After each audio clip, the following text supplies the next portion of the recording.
Halo Sobat Kapital, apa kabar semuanya? Perkenalkan saya Rati Yulianti, host yang akan memandu untuk kegiatan Kapitalk hari ini. Untuk Kapitalk hari ini merupakan episode perdana kami di tahun 2021 ini, Bapak Ibu. Untuk tema yang akan dibahas pada hari ini yaitu terkait dilema digitalisasi perbankan terhadap profesional perbankan. Nah, untuk pada sesi hari ini kita juga telah hadirkan para pembicara yang profesional tentunya dan juga praktisi di bidang terkait, yaitu telah hadir Bang Indra Yuwana Putra selaku CEO dan founder Matajari. Halo Bang Indra, apa kabar? Halo, apa kabar? Baik, alhamdulillah. Sehat ya Pak ya? Sehat. Oke, selain ada Bang Indra, kita juga hadirkan narasumber kedua yaitu Ibu Dr. Sofi Suryasnia, SEMAK, CWM CGP, CGO. Ibu Sofi ini merupakan Direktur Dana Pensiun Bank Jawa Barat. Halo Bu Sofi, sore Bu. Halo. Sehat Bu? Sore. Alhamdulillah sehat. Hari ini akan bagi insight untuk teman-teman semua ya Bu ya? Insya Allah. Iya. Lalu selain Ibu Sofi dan Bang Indra, kita juga hadirkan ada Bang Hatim Farabi selaku Wakil Redaktur Pelaksana Koran Sindo.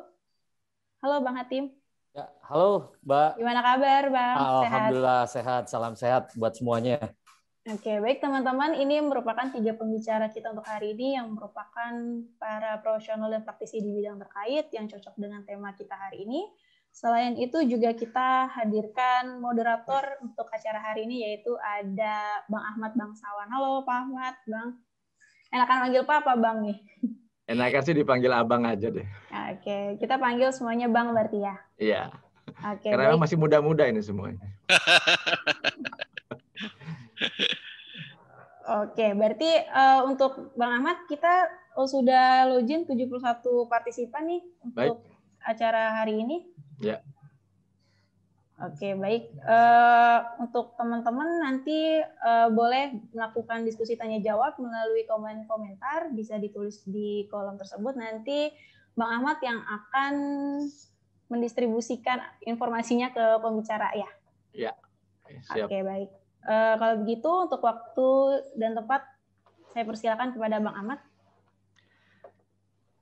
Ya, baik. Terima kasih Ratih atas waktu yang diberikan. Dan halo Sobat Kapital semua, selamat sore dan tentu sehat selalu untuk kita semua. Dan teman kita kali ini, atau kita akan membahas masalah dilema digitalisasi perbankan terhadap profesional perbankan. Hadirin sekalian, hadirin virtual yang berbahagia, kita ketahui bersama bahwa industri keuangan, terutama perbankan di Indonesia, dapat dikatakan sedang mengalami perkembangan yang sangat-sangat signifikan, khususnya dalam perkembangan teknologi atau digitalisasi. Tidak berlebihan jika perkembangan ini kita sebut sebagai sebuah gerakan revolusioner. Hal ini juga akan terjadi disruption SDM, bukan saja di sektor perbankan, tetapi di semua industri yang terkait dengan layanan kepada masyarakat. Mungkin di sini kalau masyarakatnya tidak akrab dengan teknologi bisa marah gitu ya. Ke bank tiba-tiba nggak ada orangnya segala macam dan semua sudah dilayani melalui handphone gitu ya. Tapi bagi orang yang sudah melek teknologi bahagia saja, kan gampang gitu ya, cepat, efisien ya kan, dan serba transparan. Ya baiklah, Sobat Kapitalk sudah hadir di forum virtual Kapitalk narasumber kita, yaitu Bang Indra Yuwana Putra, CEO and founder Matajari, Ibu Dr. Sofi Suryasnia sebagai praktisi perbankan dan juga direktur dari Dana Pensiun Bank Jabar, juga Bang Hatim Farabi, wakil redaktur pelaksana Koran Sindo. Halo Bang Indra, apa kabar? Saya sapa dulu Bang Indra, Ibu Sofi, dan Bang Hatim Farabi. Apa kabar semuanya? Baik, Alhamdulillah baik. Alhamdulillah, selalu sehat ya. Baik Bang Ahmad. Sehat selalu. Kita berharap dalam kondisi COVID seperti ini, kita tetap bersilaturahmi melalui dunia virtual. Dan acara ini akan kita mulai masuki. Setiap pembicara memiliki slot waktu 20 menit untuk menyampaikan materi presentasinya. Dan saya ingatkan kembali bagi peserta yang mau bertanya atau memberikan pendapatnya, kami persilahkan mengisi kolom chat yang sudah tersedia. Mungkin kita mulai dari pembicara pertama, Bang Indra Yuwana. Bang Indra Yuwana Putra, bagaimana Anda melihat dilema digitalisasi perbankan ini dari kacamata Anda seorang praktisi IT?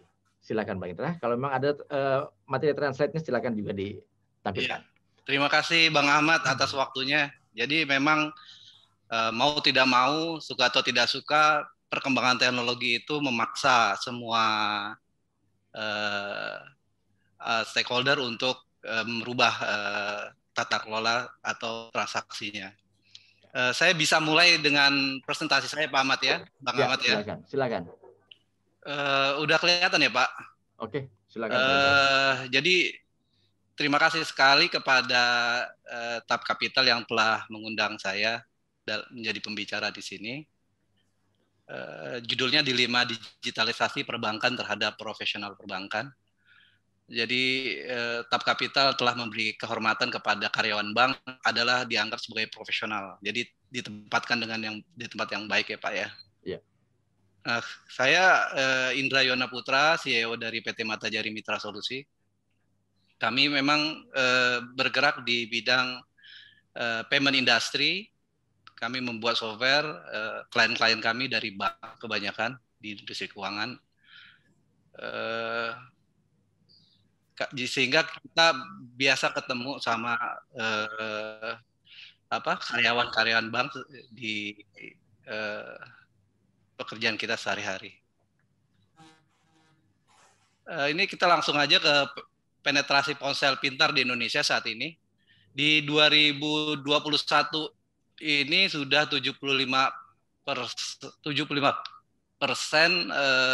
pengguna ponsel pintar, dan kemungkinan di 2025 akan bertambah menjadi 90%. Jadi ini cukup banyak ya, lebih dari setengah populasi di Indonesia atau 56% telah menggunakan ponsel pada 2018.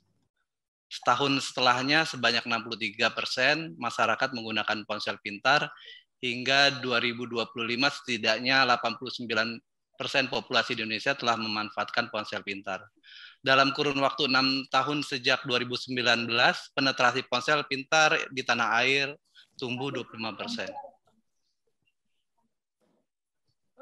Smartphone saat ini semakin berkembang dengan berbagai macam fitur, beberapa di antaranya adalah yang dituliskan di sini. Jadi bisa jadi kamera, video player, kompas, remote, center, kalkulator, tape player. Saya bahkan pernah nulis sampai sekitar 30 lebih. Ada kalender, jam, radio, semua ini merubah kebiasaan, behavior, terus kehidupan kita sehari-hari. Itu mulai terasa. Sebagai pengguna tentunya fitur-fitur yang disebut datang di atas sangat membantu kegiatan sehari-hari. Namun dengan adanya fitur-fitur tersebut di smartphone, maka ada juga barang-barang yang ditinggalkan, bahkan menghilangkan jenis pekerjaan tertentu. Salah satu contohnya dengan adanya digital, itu koran sudah nggak ada, Pak. Koran cetak udah berkurang banget. Dulu kalau pagi-pagi kita suka dengar ada loper koran, sekarang udah nggak kedengeran ya Pak ya. Ya. Nah, tahun 2020 ini sangat krusial. Jadi dari 2020 sampai 2030 itu adalah masa kejayaan artificial narrow intelligence. Jadi dekade 2020-an adalah masa yang krusial dalam sejarah peradaban umat manusia, karena di dekade ini untuk pertama kalinya akan terjadi penggantian massal pekerjaan yang dilakukan manusia digantikan oleh mesin atau robot yang digerakkan oleh artificial intelligence. Secara garis besar, artificial intelligence itu terbagi dalam 3 kelompok, yaitu artificial narrow intelligence, artificial general intelligence, dan artificial super intelligence. Jadi artificial narrow intelligence itu mengacu kepada kemampuan AI yang melakukan pekerjaan tunggal. Jadi seperti Siri yang bisa memahami omongan kita. Terus kalau AGI itu mengacu pada kemampuan AI yang mampu mengerjakan seluruh pekerjaan intelijensi manusia. Jadi AGI ini kumpulan dari ani-ani yang dijadikan satu produk gitu. Kalau ASI adalah ketika mesin artificial intelligence mampu melampaui keunggulan dari kecerdasan manusia.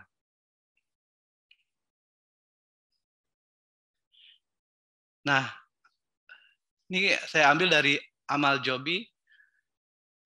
Jadi artificial narrow intelligence saat ini itu produknya berbentuk virtual assistant seperti Siri di Apple, Alexa di Amazon, Cortana, Microsoft, Google Assistant di Google, dan mesin penjawab pertanyaan seperti Watson yang mampu di tahun 2012 itu melakukan quiz. Jadi quiz di televisi mereka diikuti oleh Watson. Jadi dan bisa juara gitu. Terus juga self-driven car oleh Tesla. Tesla juga udah bikin, sebetulnya bukan Tesla ya, mungkin yang duluan tuh Volvo juga pernah buat autopilot untuk truknya gitu ya. Terus juga facial or image recognition and interpretation software. Terus RankBrain dari Google. Nah, RankBrain ini adalah kalau kita searching di Google, dia bisa tahu kalimat-kalimat yang paling pas, dia bisa mengerti kira-kira yang paling cocok apa yang kita cari. Sehingga setelah otaknya Google ini, orang-orang apapun sekarang cari ke Google karena memang udah terbukti search engine-nya sangat baik. Terus yang berikutnya Deep Blue IBM, ini kalau kita ingat dulu Garry Kasparov juara catur itu dikalahkan oleh Deep Blue IBM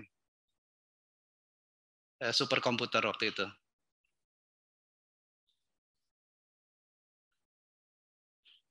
Sementara setidaknya ada 800 juta pekerjaan yang sudah absolut dan akan dibunuh oleh otomasi artificial intelligence hingga tahun 2030. Jadi kita membicarakan presentasi ini dekade 2020 sampai dekade 2030. Sementara dekade 2030-an akan mengarah ke era AGI, di mana kemampuan artificial intelligence akan setara dengan kemampuan intelijensi manusia. Jadi di 2029 atau 2030 kita udah ada yang akan datang akan ada mesin yang mampu berpikir seperti manusia. Ini seperti dikatakan oleh Ray Kurzweil, dia mengatakan computer will have a human level intelligence. Setelah itu perkembangan AI kian terakselerasi menembus era singularity, di mana kemampuan intelijensi manusia betul-betul terlampaui oleh mesin. Jadi dia bilang, I have also set the date 2045, tahun 2045 for singularity. Prediksi Kurzweil mengenai saat datangnya singularity. Jadi singularity itu pada saat itu kecerdasan buatan itu sudah melampaui kecerdasan manusia. Jadi kalau kita menunggu peraih Nobel penemu sesuatu gitu ya, itu perlu tahunan. Nanti 2045 itu dia per detik, per menit ada temuan-temuan baru, sehingga dunia akan sangat berubah eksponensial, tidak seperti sekarang. Ini saya nggak tahu sampai di mana karena ada beberapa, waktu saya ke Korea kemarin itu ada beberapa penelitian di sana bagaimana manusia itu tetap panjang usia gitu lah, bisa sampai 120 tahun. Dan karena menurut mereka, menurut penelitian itu yang membuat manusia makin tua itu adalah hormon pertumbuhannya selesai di usia 20-an. Nah, mereka memanipulasi supaya hormon itu tetap ada sampai diperlukan. Jadi perkembangan di 2045 sangat dahsyat. Jadi kalau kita pernah nonton film Matrix misalnya atau Terminator, ya itu sisi mereka menceritakan sisi negatif. Sebetulnya yang sisi positifnya adalah nanti mungkin di 2045 itu adalah keberlimpahan, abundance ya. Jadi justru manusia akan lebih sejahtera, tidak perlu seperti sekarang. Nah, kita fokus di bank. Jadi saat ini industri keuangan di perbankan itu ada namanya credit scoring. Dalam beberapa tahun ke depan di industri keuangan itu bisa dilakukan modeling untuk menentukan credit scoring seorang sehingga didapat data yang presisi. Nah, di sini ada machine learning. Jadi machine learning dan AI itu akan dengan cepat bisa melihat kondisi atau scoring seseorang untuk menerima kredit. Jadi bahkan bisa real time online gitu loh. Jadi credit scoring ini adalah penilaian kredit merupakan sistem atau cara yang dipakai oleh suatu lembaga atau pembiayaan atau bank di dalam menentukan layak atau tidaknya seseorang mendapatkan kredit. Berbeda dengan metode stock konvensional, machine learning mampu adaptif dan belajar secara intuitif terhadap big data konsumen yang di-feeding kepadanya. Akibatnya predictive insight yang dihasilkan mengenai profil resiko kreditor menjadi sangat presisi dan super cepat. Kalau sudah demikian, persetujuan kredit itu bisa dilakukan secara real time. Jadi maksud machine learning ini dia bisa, mungkin waktu awal diinstal dia tidak terlalu smart gitu ya, tapi makin lama makin banyak data yang dimasukin dia makin smart, makin pintar karena dia bisa mampu belajar sendiri tanpa ada intervensi dari manusia.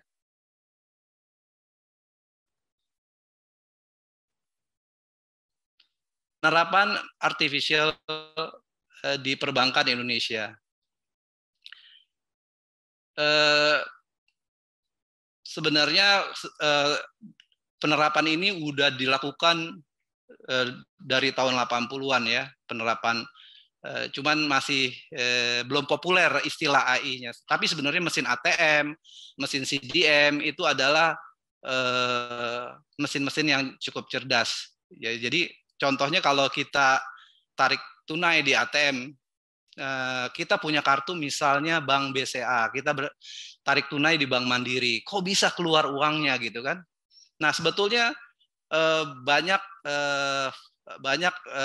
fungsi-fungsi programming di situ yang melakukan pekerjaan. Kalau boleh saya cerita di sini sedikit, jadi waktu kita punya kartu BCA ini masukin di ATM Mandiri, itu si ATM itu punya list bank gitu ya. Ini di tempat mereka itu akan di routing kemana nih transaksinya. Karena misalnya BCA dan Mandiri pada saat dulu belum punya koneksi langsung, jadi dilihat oh ini membernya ATM bersama nih, sehingga oleh ATM itu akan dikirim ke ATM bersama. Nah tapi sebelum hal itu dilakukan, begitu kita masukin kartu di mesin ATM, itu si mesin itu punya mekanisme untuk ngebaca data kartu kita. Nah, di dalam data kartu kita itu biasanya di nomor kartu itu ada loan digit, dicek dulu sama dia, digitnya bener nggak nih? Jangan nih hoax nih kartunya. Jadi dia udah tahu bahwa ini kartu yang valid atau tidak valid dengan fungsi atau perhitungan algoritma yang udah ada di kartu. Nah, begitu kartunya udah dimasukin, dia akan diminta PIN-nya. Nah, di PIN pad-nya ATM itu, di balik keyboard-nya ATM itu ada encryption. Jadi semua yang dipijit di situ nggak akan pernah ketahuan, clear PIN-nya itu nggak akan pernah kelihatan di host-nya. Jadi setelah nomor PIN-nya ketahuan, terus setelah kartunya ketahuan, terakhir dia ditanya mau ambil uang berapa gitu. Nah setelah uangnya semuanya udah tahu, dikirimlah ke ATM bersama. Oleh ATM bersama dicek, oh ini ternyata punya Bank Mandiri nih, punya Bank BCA nih kartunya, maka dilemparlah ke BCA. Di BCA dicek lagi PIN-nya bener nggak. Yang ngecek PIN-nya juga bukannya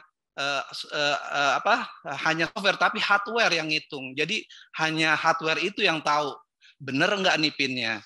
Nah kalau udah PIN-nya bener, dicek lagi nih ke core banking, bener nggak punya saldo cukup. Kalau benar punya cukup, baru diinstruksikan ke ATM bersama, silahkan ambil uang, di approve gitu. Dari ATM bersama dilempar lagi ke Mandiri, Mandiri diproses ke ATM-nya, langsung uangnya keluar. Jadi penerapan AI itu di perbankan Indonesia sebetulnya udah lama. Itu tentunya akan mengurangi antrian di teller. Nah, berikutnya kemudian di Bank Indonesia tuh juga ada CDM. Setelah beberapa tahun ATM merajai, akhirnya ada CDM. CDM itu dia bisa tarik tunai juga, bisa nabung juga di mesinnya. Nah, berikutnya perkembangannya adalah ke internet banking dulu. Setelah internet banking baru ada sekarang mobile banking. Jadi saya mungkin ke depan akan ada lagi teknologi-teknologi baru yang mempermudah para nasabah untuk melakukan transaksi. Jadi selain itu juga sekarang ada namanya chatbot. Chatbot itu bank mempergunakan chatbot untuk menyelesaikan masalah maupun menjawab pertanyaan nasabah. Di Indonesia ada yang sudah mengimplementasikan chatbot, yaitu BCA dengan nama Vira, BNI dengan nama Cinta dan Lena, BRI dengan nama Sabrina, HSBC dengan nama Ami, OCBC dengan nama Emma. Saya nggak tahu kenapa namanya perempuan semua. Mungkin perempuan lebih melayani daripada pria kalau ditanya. Jadi kan ini buat nasabah yang bertanya ke customer care atau customer center ya. Jadi dengan nama perempuan mungkin lebih nyaman. Dan mudah diingat Pak Indra tentunya kalau nama perempuan. Betul Pak. Ya.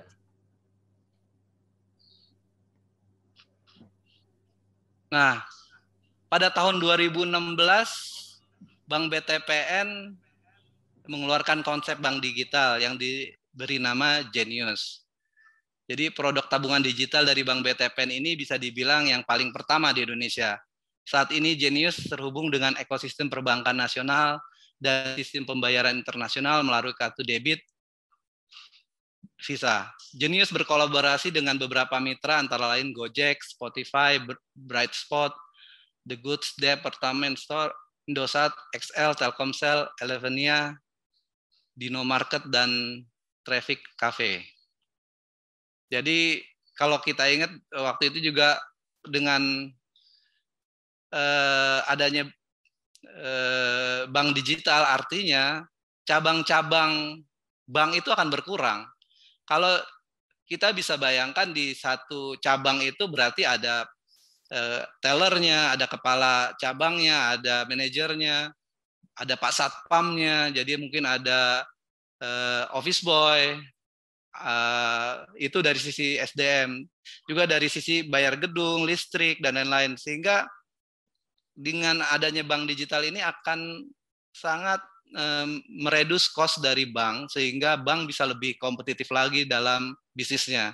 Jadi mau nggak mau, saya pikir nanti semua bank akan lari ke bank digital dengan dengan perhitungan-perhitungan yang bisnis yang lebih menguntungkan ya. Dan otomatis di situ ada tenaga atau dari SDM yang dikurangi Pak Indra ya? Ya pasti Pak, kalau banknya menutup kantor cabang artinya karyawannya juga akan berkurang. Iya. Jadi Pak Indra, masih ada 5 menit lagi. Ya, silakan Pak Indra. Oh ini masih banyak ini, bentar deh. Oke, saya ngebut aja kalau gitu ya. Oke, silakan. Ya. Jadi apa itu bank digital? Hal ini memungkinkan calon nasabah bank untuk memperoleh informasi, melakukan komunikasi, registrasi, pembukaan rekening, transaksi perbankan lainnya tanpa harus datang ke bank ya. Jadi semua transaksi bisa dilakukan mandiri di mobile phone-nya saat ini. Mungkin nanti bukan mobile phone namanya. Saat ini bank digital masih pakai mobile phone. Ya, betul. Jadi perkembangan teknologi yang kenapa muncul bank digital di Indonesia? Karena perkembangan teknologi yang pesat. Mau tidak mau, suka atau tidak suka, yang di awal saya bicarakan itu merubah bank juga jadi bank digital. Juga perubahan gaya hidup masyarakat yang pengen cepat gitu ya, pengen efisien. Terus kebutuhan masyarakat terhadap perbankan yang efektif, efisien, mobilitas tinggi, komprehensif dan mudah. Berikutnya kompetisi industri perbankan untuk memberikan layanan sesuai kebutuhan masyarakat.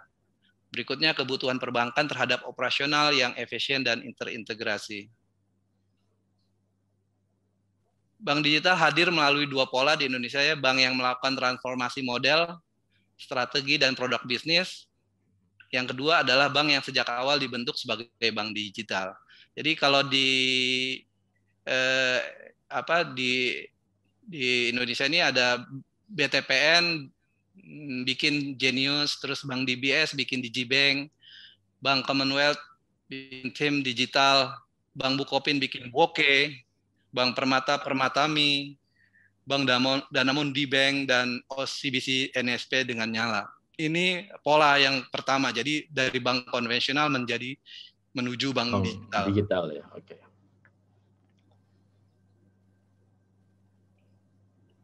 Nah, yang kedua dengan bikin bank digital dengan akuisisi, yaitu Bank Digital BCA merupakan transformasi dari PT Bank Royal Indonesia yang diakuisisi di akhir 2019, terus akan menjadi bank digital, kemungkinan di 2021 ini akan launching. Terus Bank Neo Commerce terbentuk setelah startup teknologi fintech akuisisi Akulaku telah menjadi pemegang saham terbesar Bank Yuda Bakti pada pertengahan tahun lalu. Adapun salah satu pemegang saham Akulaku adalah Alipay yang merupakan bagian dari raksasa keuangan digital asal Tiongkok. Terus Bank Jago sebelumnya adalah Bank Artos. Ya. Lanjut, Pak Indra. Ya, nih. Oke. Jadi 30 pekerjaan yang akan tergantikan oleh artificial intelligence. Banyak sekali, tapi ini saya ngambil dari sumbernya dari Pak Yusuf Hadi Rahmat, 2020 Decade of AI, How Artificial Intelligence Will Kill Your Business by 2030. Akan habis 10 ya, 30 pekerjaan ya, akan habis ini. Sebetulnya bukan 30 pekerjaan, Pak. Semua banyak pekerjaan yang berubah. Ini adalah sebagian yang akan hilang pekerjaannya, karena akan digantikan oleh artificial intelligence. Ya. Jadi sampai musisi aja ada, kalau udah kecerdasannya benar-benar melampaui manusia di 2030 ke atas, itu bisa menjadi penulis buku kayak J.K. Rowling gitu. Itu bisa digantikan oleh artificial intelligence. Jadi AI, dengan munculnya teknologi AI sepertinya disebutkan sebelumnya, maka kebutuhan bank untuk pekerjaan profesional perbankan akan berkurang atau bahkan bisa hilang. Begitu juga dengan munculnya konsep bank digital, maka bank juga tidak membutuhkan jasa teller lagi. Dengan teknologi chatbot, bank tidak membutuhkan customer service lagi untuk melayani nasabahnya. Bahkan ke depannya mungkin jasa customer service tidak lagi dibutuhkan dengan adanya teknologi AI based credit scoring. Oke. Jadi kita mesti upgrade skill kita ya, pelajari dan ikuti perkembangan teknologi terbaru. Kualifikasi untuk satu pekerjaan akan semakin banyak sehingga Anda harus mempersiapkan dan mempertajam kemampuan. Ini prepare for new job. Ini kira-kira ada 30 pekerjaan baru, data scientist,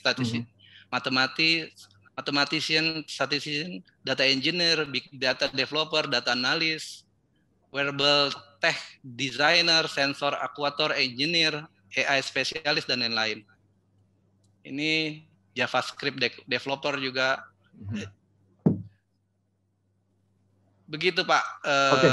Karena waktunya udah lewat ya Pak. Luar biasa Pak Indra. Pak Indra sudah menjabarkan cukup detail di sini. Saya lihat tadi yang sangat mengerikan di tahun 2030 akan ada 800 jenis pekerjaan yang dihabisi, ya kan, di dalam.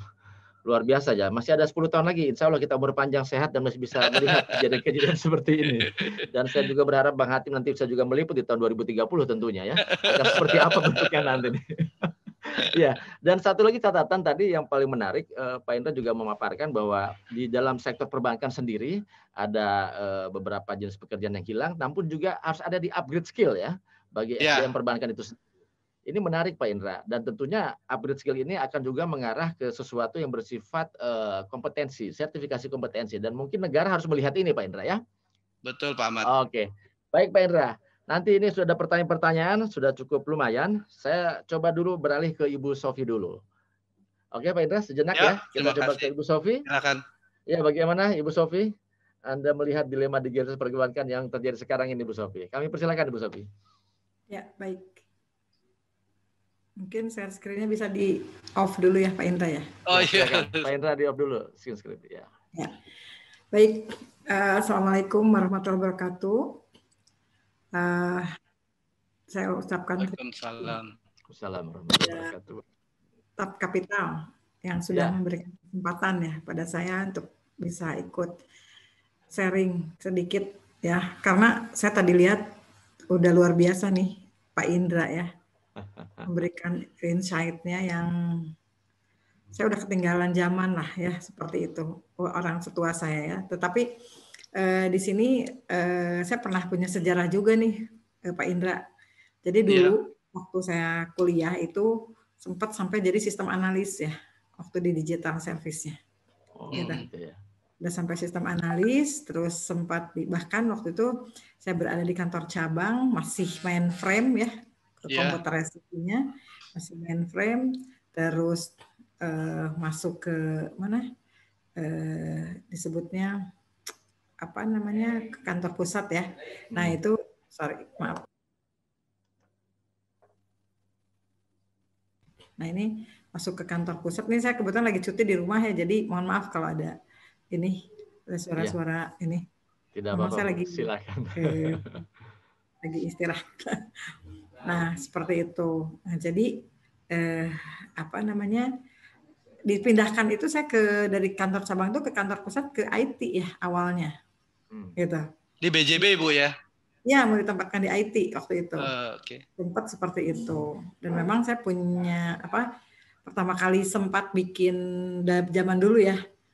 Masih di tik ya, masih di tik manual ya. Bukti-bukti kwitansi kredit kayak gitu masih di tik manual tahun 89 ya. Nah, jadi saya bawa komputer sendiri, bikin program sendiri dan lalu berhasil ya. Akhirnya saya dipindahkan untuk ke IT, tapi ketahan oleh SDM untuk membuat sistem IT-nya SDM, digitalnya SDM. Jadi itulah sejarah saya ya, Pak ya. Oke. Ya.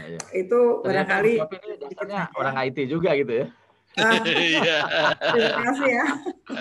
Background-nya IT juga. Oke, sekali lagi Assalamualaikum warahmatullahi wabarakatuh. Waalaikumsalam warahmatullahi wabarakatuh. Baik, saya mulai, mungkin saya izin share screen di sini. Kalau paparan sih kayaknya udah juaranya nih Pak. Ini Pak siapa? Pak Indra. Pak Indra. Jadi lumayan lah, Granny yang digital. Saya mengatakannya ya kalau tadi dari Pak Indra itu sangat digital banget ya Pak ya. Tapi sekarang saya merambahnya kepada kenapa sih sampai digital ya Pak ya.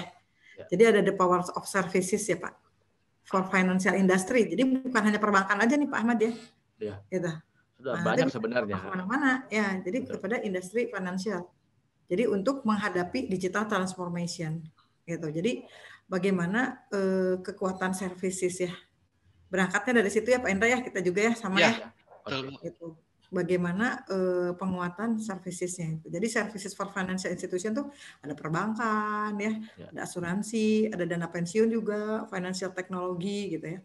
Itu fintech ya. Kemudian bagaimana dukungan regulator. Jadi tadi Pak Endra juga sampaikan ya Pak ya, bahwa sejak tahun 2018 sudah ada SK-nya ya tentang, sorry itu agak loncat. Jadi OJK sendiri memberikan penyelenggaraan layanan perbankan digital, ya. Itu baru lahir di tahun 2018, ya. Seperti itu. Jadi nanti di situ ada tujuannya, ada penerapannya digital banking gimana, kemudian ada penerapan layanannya seperti itu.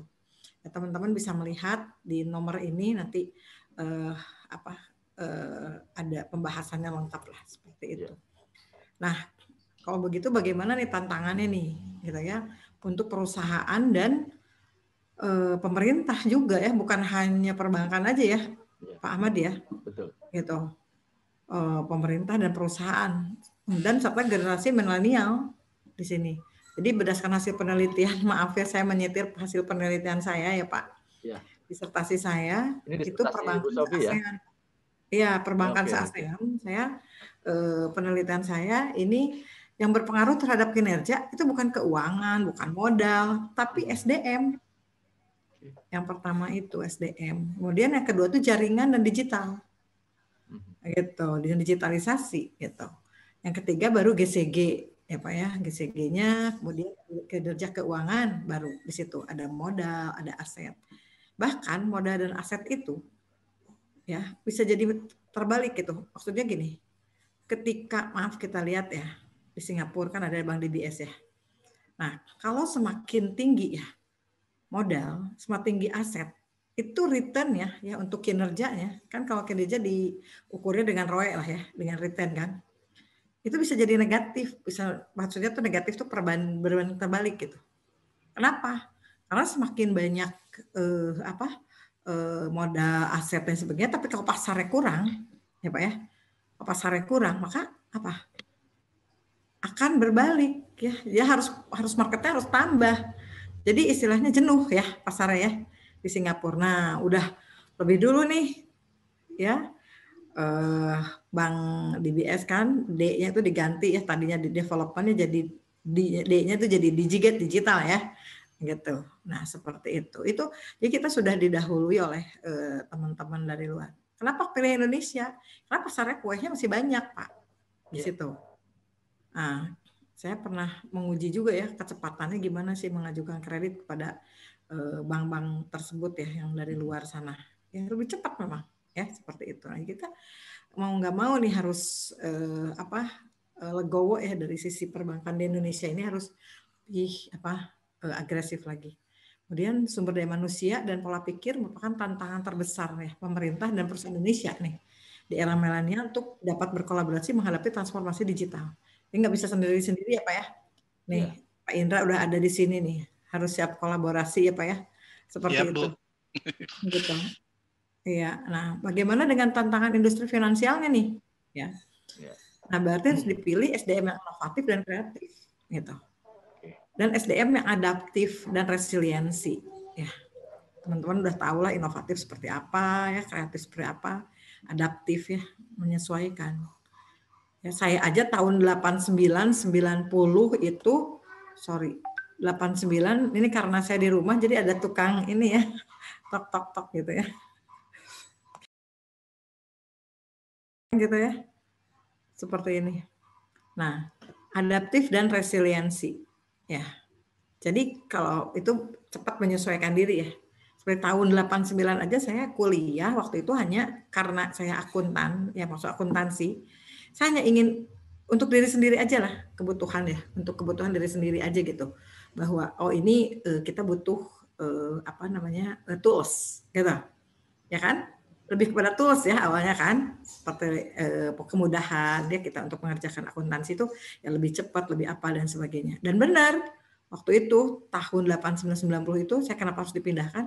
Waktu itu ada laporan ya keuangan yang memang awalnya ditik beneran nih Pak. Nih mungkin belum lahir nih mungkin teman-teman di sini ya yang milenial ya.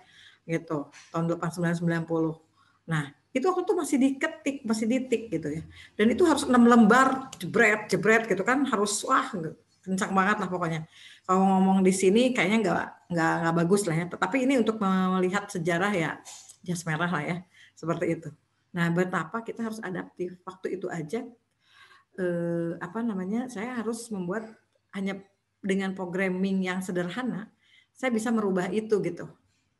Ya awalnya katanya berarti harus membutuhkan 2-3 orang pegawai Pak Ahmad waktu itu ya, tambahannya. Ketika ada perubahan dari dulu BI ya Bank Indonesia. Adanya perubahan pelaporan keuangan harus berbasis ini.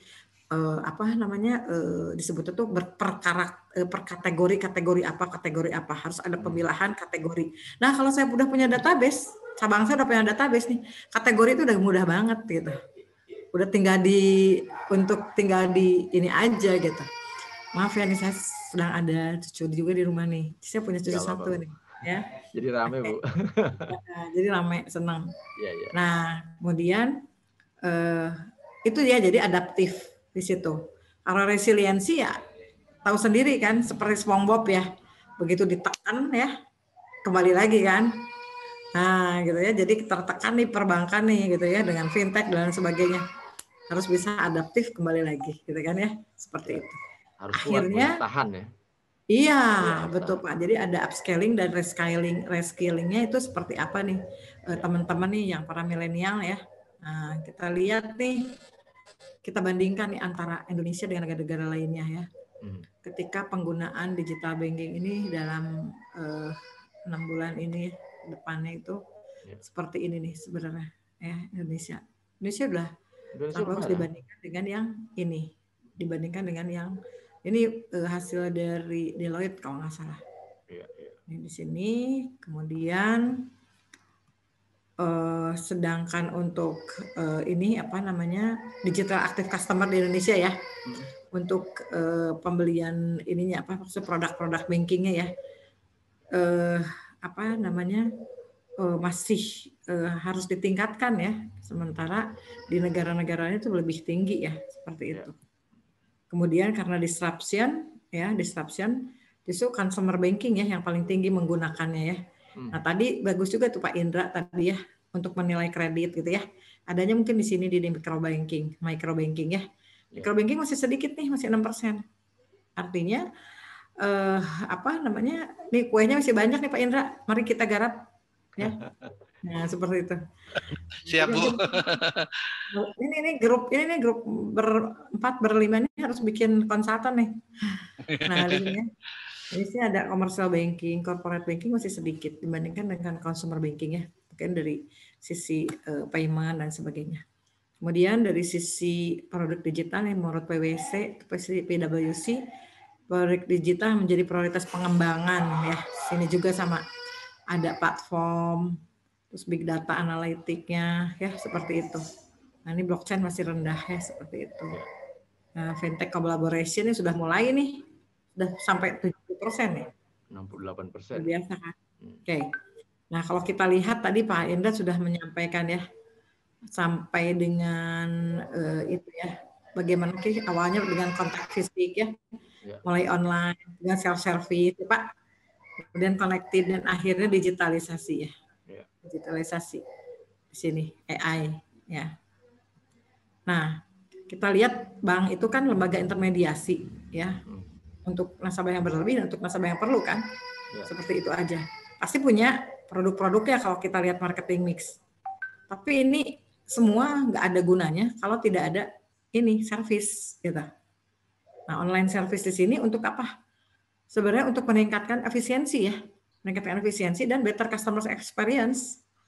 Kalau dalam ilmu marketing itu customer experience itu paling penting. Jadi ketika kita datang, misalnya kita pakai mobile bankingnya siapa sih, bank mana A, B, C gitu ya.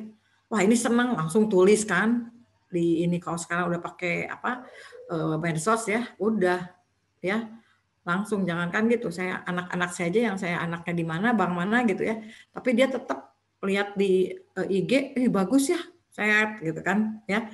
Orang di customer experience kan, yang lebih bilang mumpuni itu bukan lagi mesin tetapi customer experience ya. Kemudian a new experience-nya gimana nih ya terhadap nasabah, kemudian perbankan itu sendiri. Kemudian bagaimana dengan digital banking yang tadi disampaikan oleh Pak Indra ya. bagaimana betapa gitu ya fintech dan sebagainya. Tapi apakah dengan fintech itu kita bersaing? Pasti ya, bersaing ya, pasti itu pasti. Tetapi seperti misalnya market disebutnya marketplace dan sebagainya, mereka juga butuh bank kan, gitu. Nah, kalau menurut saya ini bisa growing together ya, seperti itu. Kenapa growing together? Karena di sini ya fintech belum bisa menyiapkan gironya, gitu kan? Deposito juga, tabungan juga. Kemudian international banking. Nah, fintech belum bisa, gitu ya. Nah, jadi growing together ya. Ketika misalnya salah satu marketplace kita minta butuh alat ya Pak ya untuk mempersiapkan disebutnya placementnya yang mumpuni, ya tetap banking lah ya. Nah, ketika kita mau kirim dana yang besar dan sebagainya ke luar negeri ya, mungkin dari sisi transfer, misalkan Pak Ahmad mau transfer ke Pak Hatip yang udah kenalan baik ya, ada bisnis 1 miliar, 100 miliar, oke aja transfer. Tapi kalau yang belum, ingin pakai LC dong, pakai letter of credit, seperti itu gitu kan. Nah itu tetap harus berjalan kan, sistem perbankan itu. Menurut saya sih harusnya disruption itu hanya dari sisi kenyamanan dan customer experience dan efisiensi. Ya. Dan itu juga nggak apa-apa mendorong perbankan seperti itu. Kita di luar negeri lihat perbankan itu sepi ya, nggak ramai gitu ya, seperti itu. Nggak apa-apa, tetapi itu transaksinya berjalan di online, luar sana ya. Oke, nah kalau produk kredit tadi kan seperti itu. Nah kemudian red kreditnya juga ini akan mempengaruhi kan bagaimana bisa memberikan, akan lebih efisien kan, premium risknya akan lebih rendah kan, seperti itu. Ya Pak Indra ya tadi ya sudah menyampaikan. Nah bagaimana dengan jasa-jasa lainnya? Nah ini ya jasa-jasa lainnya, tapi tadi uang transfer, clearing yang biasanya clearing ini bisa clearing digital kayak gitu ya. Kemudian letter of creditnya seperti apa? Tetap ini harus tidak bisa, masih belum terkalahkan, bisa mengalahkan fintech. Kita terdisruption tetap ada gitu. Tetapi kita perbankan itu pastinya masih banyak ya peluang-peluangnya ya yang lainnya. Segmenting lah ya seperti itu. Ini contoh-contoh yang di luar fintech ya Bu ya? Yang tadi Ibu berikan. Mana, Pak? Yang tadi Ibu kasih ini. Ini tidak di cover oleh fintech ini ya. Belum di cover oleh fintech ini. Okay. Ya, belum ya. Seperti ini kan letter of credit belum bisa kan seperti itu. Ya. Tetapi mereka sudah menyiapkan ya kalau misalkan mau transfer sekian banyak bisa saja gitu. Betul. Tapi kan sekarang ada APU PPT dan lain sebagainya kan. Ya. APU PPT itu anti money laundering ya seperti itu. Nah, itu juga. Silakan Bu ya. Iya, nah gini. Nah, jadi dulunya itu kalau di dalam marketing itu ada place ya, kan tadi kan ada place. Nah, place-nya itu ada physical ya, kemudian ada customer service, ada teller ya, yang masih butuh cash-cashan seperti ini gitu kan? Iya. Ya. Oke, jadi masih butuh lah ya seperti itu. Nah, adapun nanti ada digital banking gitu ya, pakai internet banking. Nah, ini bekerja sama ini nih ya perbankan itu dengan marketplace. It's okay, nggak apa-apa. Itu bagus gitu. Nah, digital bankingnya bagaimana nih yang sudah berjalan ya, seperti misalnya ada Kemenwet dengan dan lain-lainnya ya, digital bankingnya bikin mesinnya, ada mesinnya yang memang tanpa orang, jadi mengurangi CS ya. Tetapi bukan hanya mengurangi CS, tetapi mengurangi time ya, waktu. Ya, jadi artinya ketika Pak Ahmad mau ke CS-nya pagi nggak bisa karena kerja sampai sore, baru datang malam, ada di mall. Udah sekalian kan seperti itu. Jadi customer experience itu bukan hanya di pengurangan dari sisi personal ya, personalnya masih butuh misalkan di cabangnya, tetapi yang ini bisa butuhnya di waktu ya seperti itu. Nah kemudian juga kalau di BJB sih ada ini ya, ada kerjasama dengan pemerintah daerah seperti itu kan. Jadi bagaimana sudah memberikan layanan-layanan perpajakan dan lain sebagainya ini sudah pakai ini ya e-government ya seperti itu dengan kementerian-kementerian juga. Kemudian layanan priority bankingnya juga kan harus berusaha sebaik mungkin. Nah, kalau coba kita lihat di asuransi juga kan tidak hanya perbankan ya Pak ya, Pak Ahmad ya. Betul. Kayak saya bilang industri financial. Industri finansial ya. Iya. Nah, di sini ada insurance ya. Ada GoPolis dan sebagainya macam-macam lah ya. Iya. Nah, jadi orang lebih mudah lagi kan untuk berasuransi ya. Apalagi yang sekarang zaman COVID begini kan orang malas kan datang ke insurance. Ya. Kantor asuransi ya. Iya. Betul. Nah, sekarang gimana kita harus menyiapkan B2B-nya. Nah, jadi teman-teman SDM itu yang tadi terkalahkan, kemudian 800 orang habis dan sebagainya. Tapi pas gilirannya kita harus punya connecting, berhubungan, lain sebagainya gitu ya. Ini tetap harus diperlukan kan? Nggak mungkin ini dengan mesin. Bagaimana kita ada sinergi BUMN, sinergi BUMD, kemudian kita datang ke korporasi, ya seperti itu. Nggak mungkin lagi dengan hanya dengan mesin kan? Tetap manusia itu tetap dibutuhkan. Seperti itu. Jangan khawatir, tetapi ya itu kita harus harus resiliensi tadi ya, ya. Ketahanan. Iya. Nah, ini Pegadaian aja udah login pakai digital ya, seperti ini. Beli emas juga udah digital. Seperti itu. Nah, Astra juga sama ya seperti itu untuk dana pensiunnya ya, termasuk BJB juga sudah pakai semuanya pakai website ya dan sebagainya. Kemudian fintech kalau kita lihat ya, mulai peer-to-peer lending dan sebagainya ini tetap ujungnya pakai banking. Kenapa? Bisa kolaborasi. Kemarin ini ada teman saya fintech ya, punya fintech dari apa nih? Jadi dia yang punya Ricis Factory ya. Dulunya dia ayahnya itu bikin wafer ya, wafer yang zaman dulu di kilo itu. Nah sekarang pakai isinya itu untuk colek ayam di Ricis Factory kan. Nah itu kan. Berkembang lagi dia punya fintech untuk membiayai karyawannya awalnya. Gitu. Daripada kasbon kan. Ini kan pakai peer-to-peer lending. Gitu kan. Awalnya seperti itu. Tapi akhirnya apa? Bisa dibantu tuh sama perbankan ya. Pakai channeling, pakai recruiting kan seperti itu. Bisa lah ya seperti itu. Kemudian juga ada Kris, ada Laku Pandai itu ya. Nah, itu ini kemudian B2B-nya harus terus dengan koperasi dan sebagainya itu sudah digital banking lah ya, dengan komunitasnya juga gimana pun juga service harus sampai ya kepada komunitas-komunitas.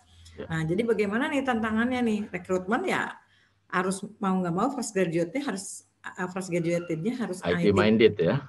Iya, kalau misalkan kadang-kadang ya bukan hanya sekedarnya ya, walaupun hanya sekedarnya pun gitu ya, itu harus punya kita sertifikasi ini. Makanya kebetulan saya juga pembina salah satu politeknik ya di Bandung ya, namanya Politeknik Praktisi ya. Nah itu memberikan sertifikasi Pak, 5 sertifikasi Pak. 5 sertifikasi ya? Oke. Nah, itu nanti saya juga akan ini nih ngontak nih ke Pak Indra nih. Nah, siapa tahu mahasiswa saya bisa ini. Bisa siap Bu, siap. Pak Indra nih juara dan jadi pembicara juga nih nanti di sekolahan saya nih. Nah, siap Bu. gitu ya. Jangan lupa wartawan juga diundang Bu biar rame. Oh iya dong, harus wartawan pasti. Nah kemudian bukan sekolahan saya sih, maksudnya pembinanya itu dari saya hanya pembina aja baru itu juga yang ininya dari kantor akuntan publik yang terkenal lah di Jakarta juga yang memilikinya yang sebagai pembina dan sebagai owner ya. Kemudian rekrutmen itu bisa aja pro hire ya.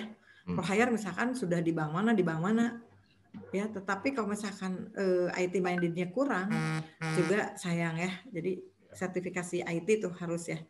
Dan sertifikasi yang lainnya seperti saya juga ikut CIB ya di Pak Ahmad ya. Iya betul. Kapital ya. Saya ikut CIB. Apalagi CSA ya seperti itu. Nah, jadi saya tahun depan pensiun itu saya punya beberapa sertifikasi yang bisa menjadi bekal. Betul. Kalau saya bekalnya ikut kursus pecel lele ya, saya bukan ahlinya ya. Gitu.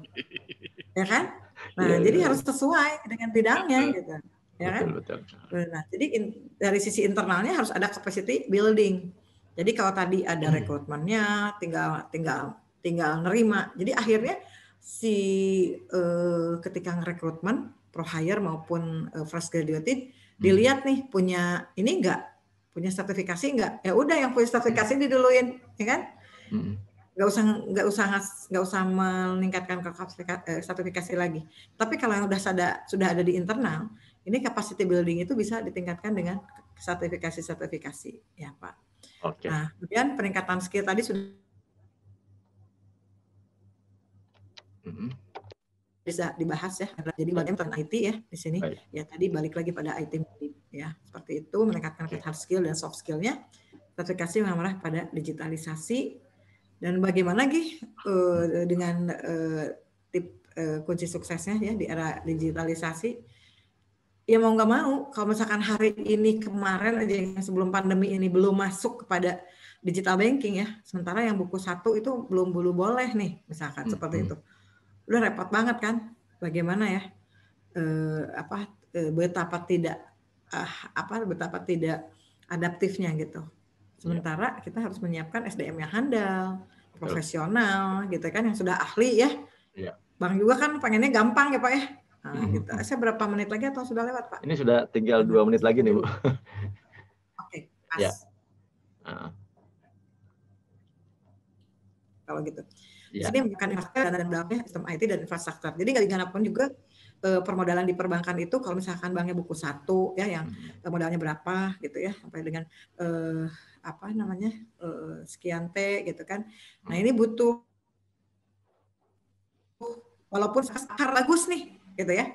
Masyarakat persentasenya bagus, tetapi secara bisnisnya kurang dong kalau buku 1 gitu. Karena apa? Butuh infrastruktur ya Pak Indra ya. Butuh uang modal untuk ini ya Pak Hatip ya. Gitu Pak Hatip. Nah, kemudian menyiapkan golden second hand jika sulit untuk beradaptasi. Ya kalau misalkan orang-orang yang sulit beradaptasi ya siapkan golden second tapi yang harus bagus ya untuk memanusiakan manusianya. Dan itu juga harus bisa ini gitu. Dan terakhir nih Pak, gimana sikap investor di era digitalisasi seperti saya ini sebagai investor kondisi saat ini kan, sebagai dana pensiun. Pastinya ingin transaksi digital banking, mobile banking, dan punya cash management system. Ya, jadi saya punya cash management system, saya tinggal transfer sekian miliar, tinggal transfer di meja saya. Ya, saya nggak perlu nyuruh-nyuruh orang untuk datang ke bank lagi ya, seperti itu kan. Gitu. Nah, itulah kita investor memilih bank yang mana nih ya, kalaupun kan tidak boleh semua di bank BJB kan, tidak boleh kan gitu ya, saya harus memilih bank yang memang itu mempunyai fasilitas-fasilitas tersebut. Terus kalau misalnya investornya bagaimana dengan BEI dan sebagainya, harus punya aksesibilitas data analitik ya Pak ya, gitu, gimana kita punya Bloomberg dan lain sebagainya. Terakhir di sini bagaimana kita masih punya peluang. Mungkin nanti bisa dibahas lah ya seperti ini, peluangnya seperti apa ya untuk di fintech ya, akhirnya going together. Oke. Baik Ibu Sofi, terima kasih atas paparan materinya dan terlihat sekali memang Pak Indra dan Bu Sofi ini hampir ada kesamaan. Semua perbankan akan mengarah ke digital, ya kan? Dan akan banyak job-job pekerjaan yang akan terdisrupt atau hilang. Nah, agar lebih bernuansa, lebih up to date lagi nih mungkin ya dari tentu narasumber kita yang ketiga ini, Bang Hatim Farabi. Sejauh ini Bang Hatim, dengan pengalaman sebagai jurnalis di bidang ekonomi, keuangan, dan perbankan, bagaimana kira-kira Anda melihat kemajuan dan digitalisasi perbankan yang sedang terjadi saat ini? Ini Bang Hatim mungkin bisa banyak sharing nih informasi-informasi terkininya. Ayo Bang Hatim, bagaimana? Ya, terima kasih Mas Ahmad sebagai moderator. Terima kasih Kapital Indonesia yang telah mengundang saya untuk berdiskusi di sore hari yang cerah ini.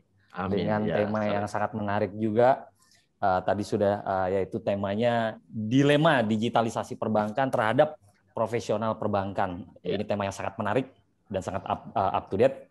Tadi sudah dijelaskan juga oleh Mas Indra dengan materi yang sangat luar biasa. Bu Sofi juga materi juga yang sangat luar biasa. Saya mungkin dari perspektif yang lain. Kebetulan saya juga nggak menggunakan materi biar nggak nggak bosen nih yang sahabat kapital untuk melihat terus ini materi. Saya lebih kepada tadi yang dijelaskan oleh Mas Ahmad, lebih kepada sharing.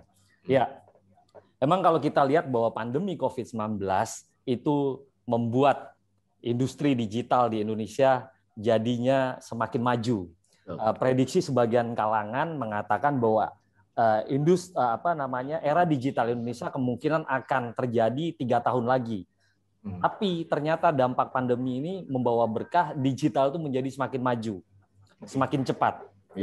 Semakin cepat sehingga memberikan pengaruh yang sangat luar biasa bagi masyarakat. Bisnis perbankan juga pasti juga kena dampak. Kita lihat bahwa dengan pandemi ini nih, transaksi di perbankan dengan tatap muka itu jelas pasti berkurang. Dan kalau saya merujuk pada data Otoritas Jasa Keuangan ini, Mas Ahmad, per Oktober 2020, jumlah kantor bank umum di Indonesia ada sebanyak 30.691 kantor. Jumlah ini menurun dibandingkan periode akhir 2019 yang mencapai 31.127 atau berkurang sebanyak 436 kantor. Nah, ini menurut saya pasti kena dampak dari yang pandemi ini. Pasti kita rasain lah bahwa selama pandemi ini orang jarang untuk keluar rumah. Akhirnya melakukan digitalisasi semua, melakukan transaksi secara layanan digital. Ya, itu yang terjadi. Terus tadi dijelaskan juga oleh Bu Sophie bahwa juga ini juga mungkin terkait dengan adanya aturan OJK, POJK nomor 12 tahun 2018, yaitu yang memberikan lampu hijau bagi bank membuka layanan digital. Kalau saya, ini menurut saya ya, Mas Ahmad, ke depan ini sekarang sudah muncul bahwa ada 2 kategori bank, yaitu bank konvensional dan satu lagi yaitu neobank atau disebut bank digital. Bank konvensional pun juga dia memanfaatkan digital. Jadi bank konvensional sekarang saya lihat sudah mulai memanfaatkan juga layanan digital. Hampir semua bank konvensional saya lihat itu dia juga memanfaatkan layanan digital. Kita tahu ada M-Banking tadi yang dijelaskan oleh Mas Indra maupun Bu Sophie bahwa sekarang orang begitu mudahnya menggunakan M-Banking untuk bertransaksi. Tapi dia juga tidak melupakan bank konvensionalnya karena masyarakat kita juga masyarakat yang berbeda dengan negara yang lain karena kita negara kepulauan yang otomatis juga mempengaruhi teknologi. Kita tahu di daerah di luar Jawa juga digital juga masih agak sulit. Artinya ini masih tetap berjalan. Saya prediksi masih butuh waktu lama bank konvensional masih terus berjalan. Yang kedua saya lihat ada kategori yang namanya neobank. Ini bank baru, ini kategori baru. Kita lihat bahwa baru muncul, ada di Singapura sudah mulai muncul, ada 2 bank, terus di Cina juga baru 2 bank. Artinya baru memuncul sedikit. Nah di kita saya melihat ada 1 bank, namanya Bank Jago. Itu yang saya sebut sebagai neobank. Karena apa? Mereka jelas menggunakan sistem digital. Dia tidak punya kantor banknya sedikit, malah menurut saya nggak ada Bank Jago itu. Dan saya lihat juga ke depan neobank ini lebih banyak bermain di segmennya sendiri dibandingkan bank konvensional. Saya melihat bahwa era industri digital yang masuk di Indonesia itu membuat terjadi perkembangan digital semakin cepat. Dulu kalau kita lihat, sini nggak apa-apa ya saya ngomong merek ya, industri digital. Misalnya kita ambil contoh Gojek. Gojek, mereka dulu bekerja sama dengan 2 bank, ya kan, bank swasta. Mungkin mereka berpikir, ini menurut analisa saya, rugi kalau saya dana konsumen saya, mitra saya, kalau cuma hanya dimanfaatkan oleh 2 bank swasta nasional, lebih baik saya punya bank sendiri dan saya bisa memutarkan sendiri itu bank. Lalu Gojek membelilah Bank Jago, ya kan? Dan prediksi saya, Bank Jago ke depan benar-benar dia memanfaatkan ceruk yang ada di industri digitalisasi di Gojek.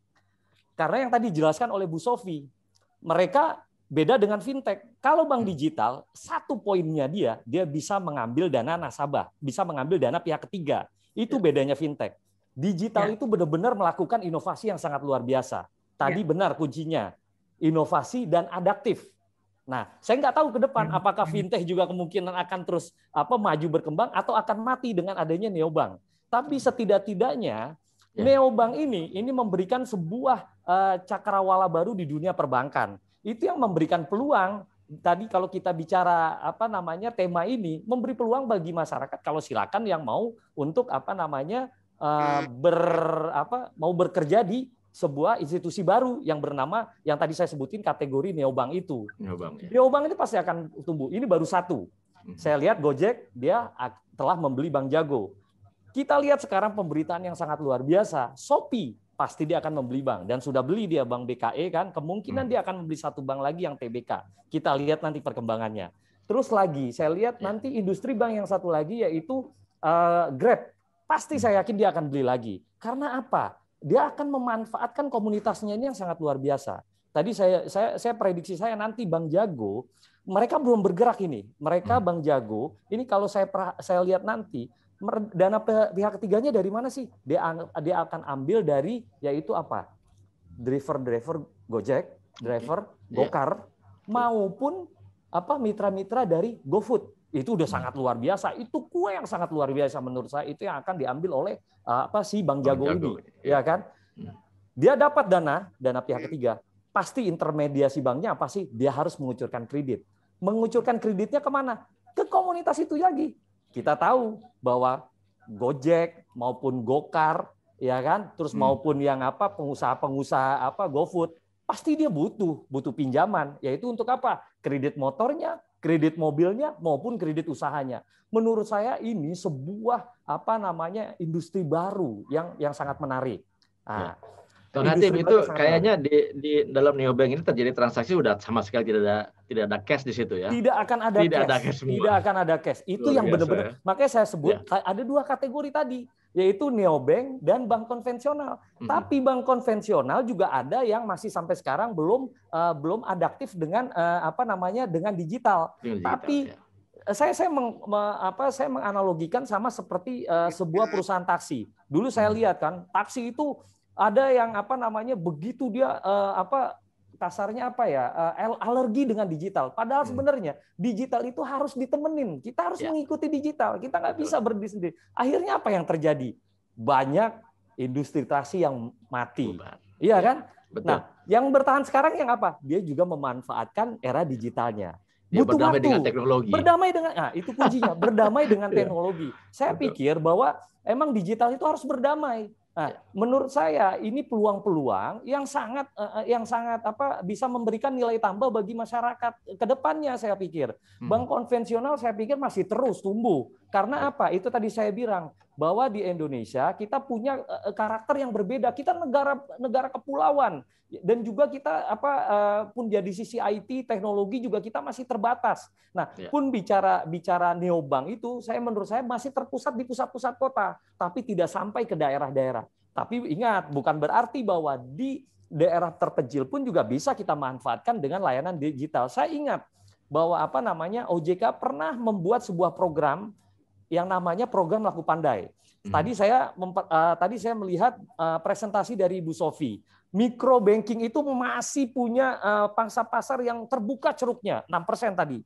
Makanya itu peluang untuk digitalisasi. Akhirnya apa? OJK mengeluarkan aturan yang namanya program Laku Pandai.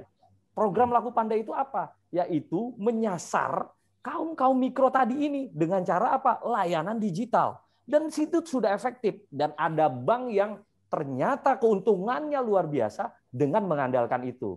Bisa saya sebut banknya, yaitu Bank BTN. Bank BTN itu luar biasa. Makanya Bank BTN itu 10 tahun asetnya tinggi luar biasa karena dia memanfaatkan peluang dari nasabah mikronya. Dengan cara apa? Program Laku Pandai. Dengan cara sistemnya apa? Digital.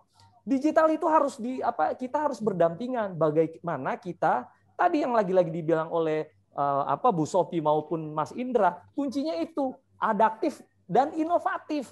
Jadi semua industri itu harus adaptif dan inovatif. Ya akhirnya mereka akan maju. Itu menurut saya yang harus benar-benar dipahami oleh industri digital terutama perbankan. Saya melihat bahwa ke depan ini akan semakin menarik bagi industri perbankan di Indonesia. Dan yang lebih menariknya lagi saya lihat bahwa bank konvensional juga itu juga dia tidak menutup mata. Tadi sudah dijelaskan oleh Mas Indra, BCA membeli Bank Royal menjadi bank digitalnya. Terus juga Bank Mega, CT Corporation dia membeli Bank Harda, ya kan? Terus juga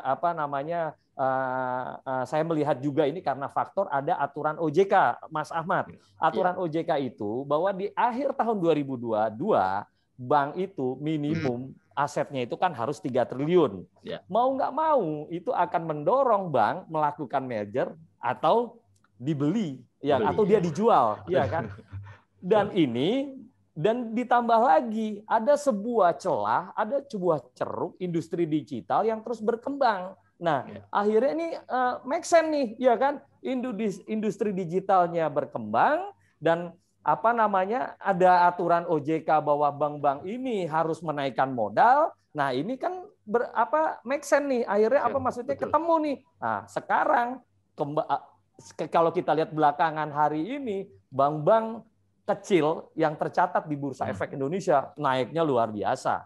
Dan kita lihat Bank Jago aja udah luar biasa naiknya, sahamnya itu sangat luar biasa. Ini saya melihat mengadopsi seperti yang terjadi bursa saham di Amerika. Era digital itu sangat luar biasa yang membuat menjadi ini. Tapi jujur bukan bagi saya bank konvensional apakah nantinya akan mati. Saya yakin itu butuh sebuah proses yang sangat panjang. Menurut saya, karena tadi yang saya lihat banyak alasan-alasan kuat yang membuat butuh proses yang panjang. Karena kalau kita lihat di daerah yang namanya kantor cabang masih akan sangat penting, ya kan? Nggak semua masyarakat Indonesia itu melek teknologi, ya kan? Kalau kita lihat ini kan kita masih ada beberapa generasi, terutama generasi yang di atas 40 tahun kan masih aware dengan konvensional, dengan kantor cabang, ya kan? Tapi yang milenial mereka sudah mulai malas. Artinya masih itu ada celah-celah, ada segmen di situ kan, ada segmen milenial dan ada segmen dari sisi selenial saya sebutnya. Saya sebutnya selenial, Mas Ahmad. Selenial. Okay. Senior milenial. Jadi senior milenial. Iya. Itu yang saya lihat ya. Mungkin itu dulu Mas Ahmad atau mungkin ada Bang Atif sebentar. Neobank ya. Neobank ya. Ini nampaknya kekuatannya ada pada komunitas, Ci. Betul. Jadi, komunitasnya mempengaruhi untuk membuat sebuah kekuatan finansial tersendiri berarti. Betul. Ya, dengan didukung oleh teknologi yang ada. Betul. Oke. Ini nampaknya semua sudah sepakat nih kayaknya bahwa memang digital perbankan ini mau tidak mau adalah sebuah realita dan harus dihadapi ke depannya. Namun Bang Atim, nampaknya ini sudah masih ada sekitar 10 menit lagi. Ini ada beberapa pertanyaan. Kita harus layani dulu ini Bang Atim. Oh, siap. Seru sekali ini ya.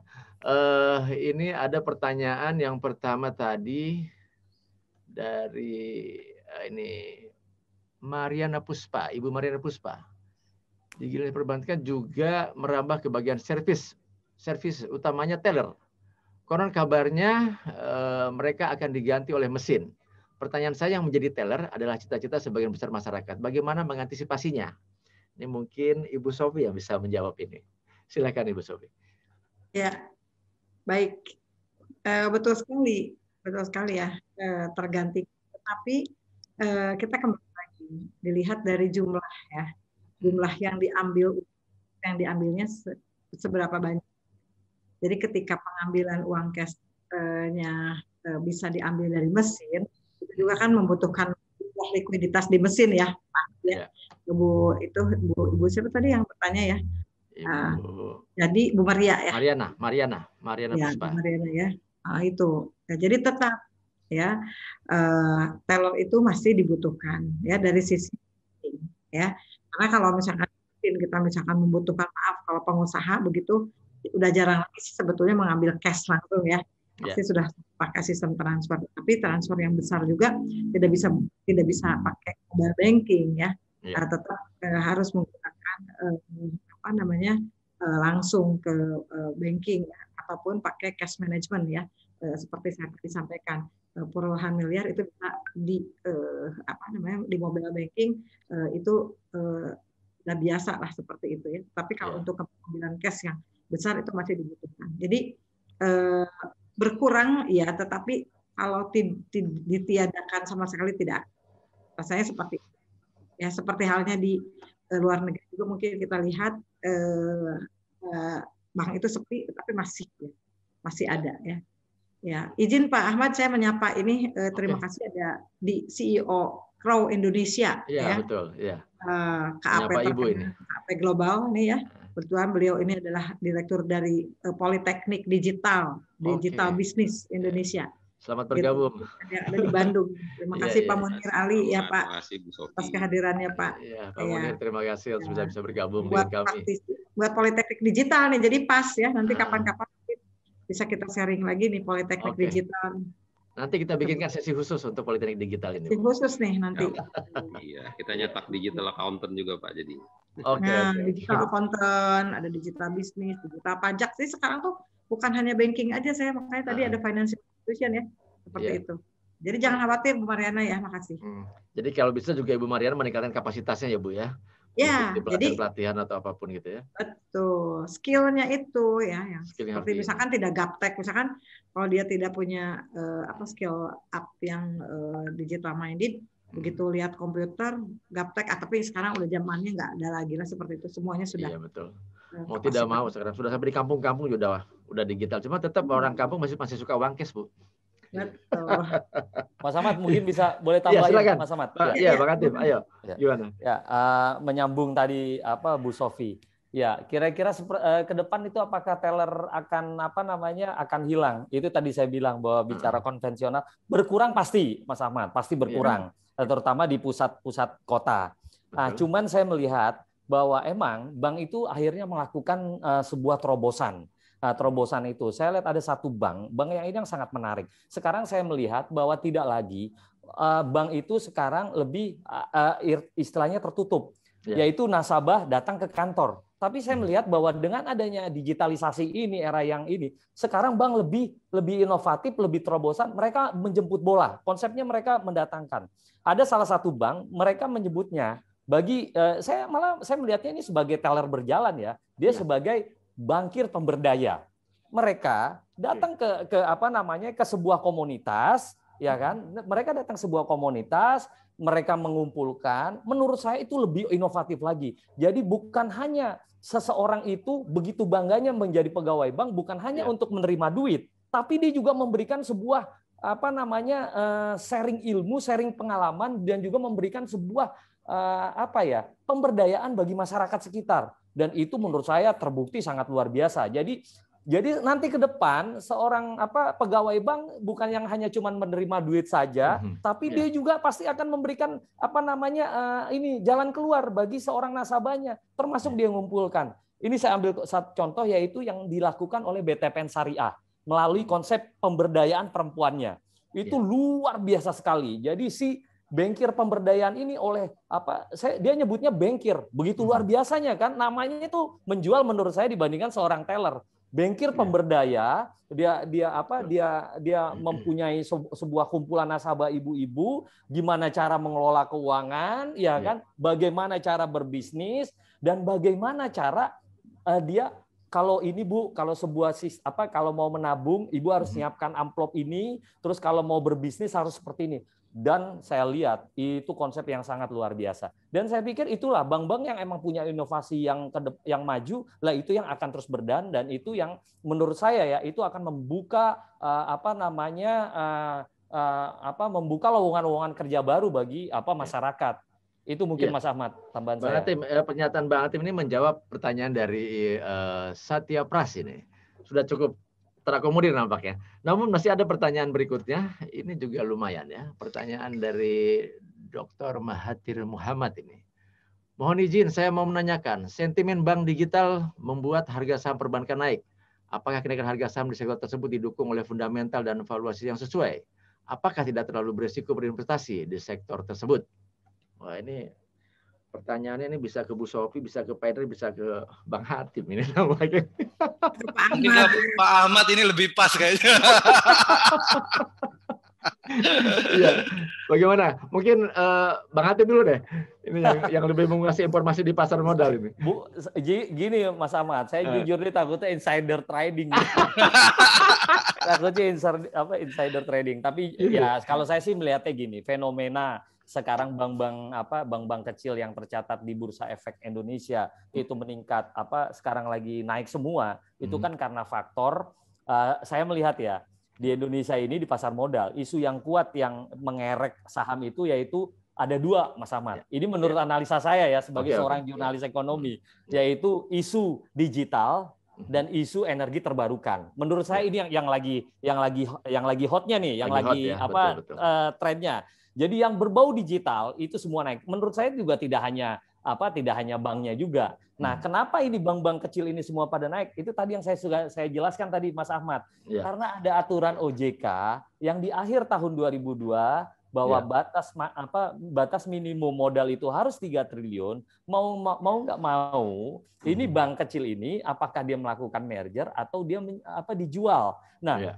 sementara ini batasnya kan tinggal setahun lagi, mau nggak mau. Nah, dan tadi saya lihat kan klik nih dengan industri digital yang saat ini juga dia pengen mengembangkan bisnisnya, yaitu apa? Dia juga pengen punya modal, dia juga pengen punya bank seperti yang dilakukan di industri digital di Amerika, di Cina, ya kan? Cina punya Alibaba dia juga punya banknya, ya kan? Punya bank neobanknya juga. Nah, itu yang mungkin dilihat terjadi juga di Indonesia. Dan saya prediksi sama akan terjadi juga di Indonesia seperti ini. Ini sorry ya, ini berdasarkan ini saya ya. Nanti takutnya insider trading bisa enggak.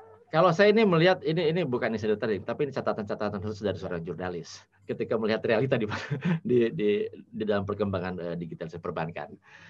Nampaknya ini waktu sudah hampir habis ya, sudah mau 4:30 ya. Ini sebenarnya masih banyak ini yang harus kita ini, tapi mungkin kita tutup dulu dan kita bisa akan sambung di sesi berikutnya. Nanti saya akan bikinkan sesi khusus dengan Pak Indra, dengan Ibu Sofi, dan dengan Bang Hatim sendiri ini dalam Kapitalk berikutnya. Saya rasa cukup sampai di sini ya. Pak Indra, Ibu Sofi, dan Bang Hatim, kami ucapkan terima kasih atas kesempatan dan berbagi waktu kepada kita semua dan kepada khalayak virtual yang sudah hadir di acara Kapitalk ini.